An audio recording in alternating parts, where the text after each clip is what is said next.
Mulukoi, and this is the first pilot for what we are trying to accomplish. We are trying to get to know our users better. We have created this platform where we can interact with the users on a live session. So the same way you have a show and people call in, so it's the same way we are live and you send us questions which will be directed straight to me, the ones that are related to the topic, and the other ones would be attended to this usual way it's been attended to. The other doctors will be notified on the system. So without wasting much time, let's first get to the topic at hand, and the topic is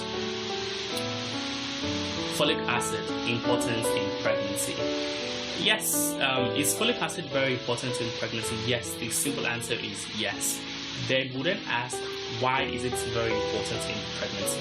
Now, it's very important for women to take folic acid even before conception, like a month before they are planning to take in, and they should continue taking folic acid throughout the entire duration of the pregnancy. Folic acid helps in the neurodevelopment of the child, and deficiency of folic acid during pregnancy would lead to a condition known as neurotube defect. During the early stages of the child's formation in the womb, the child needs a lot of folic acid, especially in the development of the spine and the brain.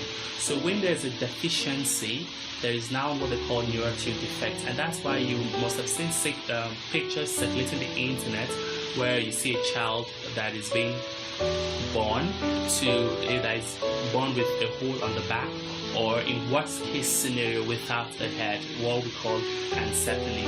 So it's very important for a woman to take her folic acid as recommended by the doctor, and this is very important because it's also, research also has it that folic acid helps in preventing some other conditions like cleft lip, where you see a child born with the lip kind of divided, or you see cleft palate. Then and also helps protect in certain heart diseases. Now, there are some other functions of folic acid during the formation of blood in the body.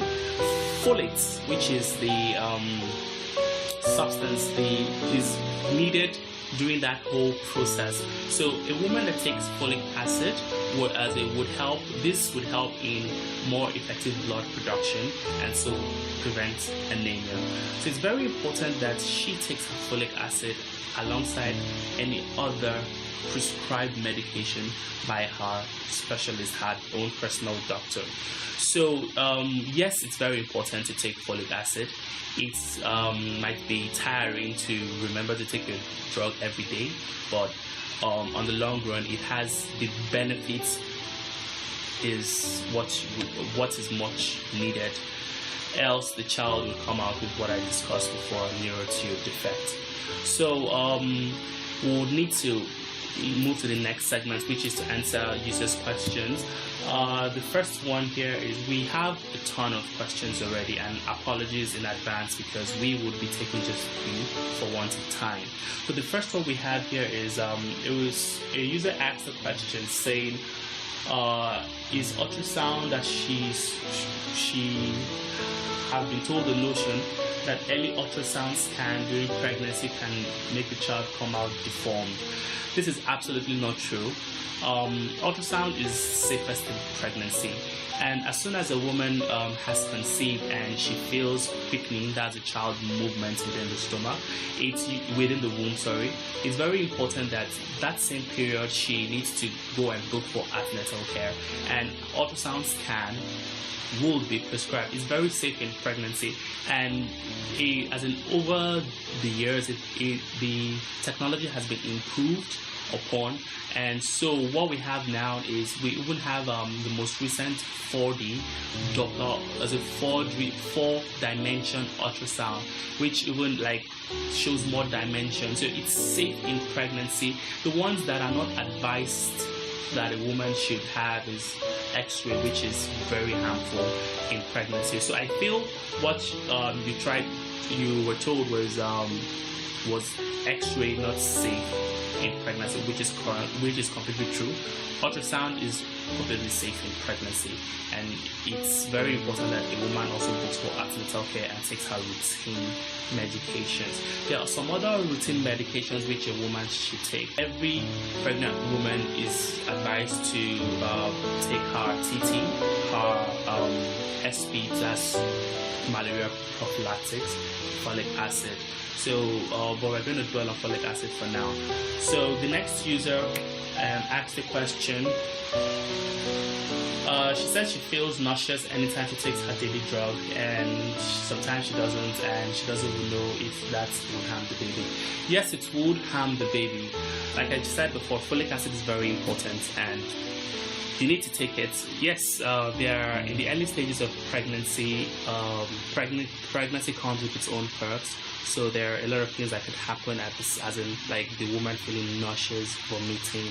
If that symptom is very persistent, she needs to then see her doctor, which would require sometimes even admission, but it depends on the severity of it. But the main fact is you need to continue to take your folic acid. You should try as much as possible not to skip it for the safety of the child. Then the last question we're going to be taking is from a male user who said that he has been having this persistent discharge in his genital area and itch. What should he do? Basically, you need to go and see a doctor to run some tests on you. And my best bet would be what you're having is more likely to be a sexually transmitted infection. Nothing is certain without a physical examination and investigation, of course. But you need to go and see a doctor who would run some tests on you to rule out, rule out certain sexually transmitted infections. Very important to note that you need to also go for this test with your spouse, so that both of you will get tested. And at this stage, it will be very important both of you know your status. The best thing we advise is abstinence to prevent sexually transmitted infections, but we know this is not 100% obtainable, so we preach condoms. So it's very good if you want to be having unprotected sex with your partner. You ensure that the spouse you have just one spouse, and both of you already know your status already and have been screened against all sexually transmitted infection. Else, if you have multiple spouses and you're having unprotected sex with them, the chances for sexually transmitted infections is more higher for you. So I think that's all we're going to take today. We have a ton of them, and I'm so sorry I won't be able to attend to all of them.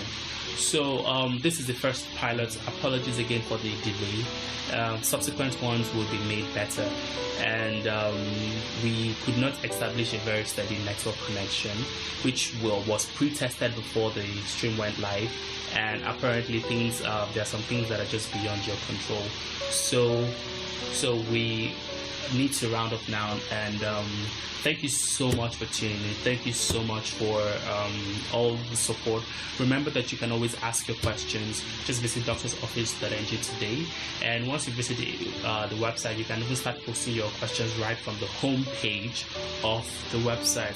Tell a friend about the service, because we have made healthcare access much more accessible to each and every one of you. We plan to do this pilot Wednesdays and Fridays, so we would ensure we get a better. We'll need to sort out the technical part of it that happened today to prevent it, so that when we stream on Friday, it's going to be much better than today. Thank you so much again. I remain Dr. Desmond Okoye. Have a nice day.